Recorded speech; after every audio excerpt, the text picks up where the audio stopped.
How to use CapCut. Hello everyone, welcome to this channel. I'm Emily and I'm here to help you out today. So without any delay, let's get started. Now in order to use the CapCut, simply launch the CapCut application on your device over here. Make sure you have an updated version of your on your device.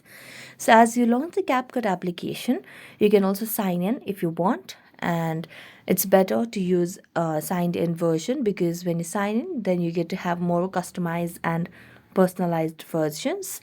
So as you do that, here you'll be able to see the option of new project. So just tap on new project, and then as you tap on new project, it will take you to the gallery where you can select the profiles or the project that you would want to edit.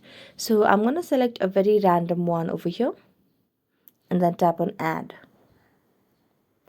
As you do that, here you can see there are different options at the bottom of the screen. There are different options like adding audio, text, overlay, adding effects, captions, aspect ratio, filters, stickers, background, and adjusting.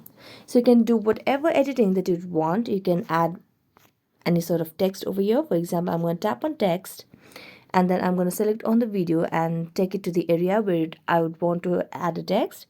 So after that, I'm just going to tap on add text, and here I'm going to just add the text like hey. You can select the animations, styles of the text as well. So I'm going to select on this one and then tap on the animations.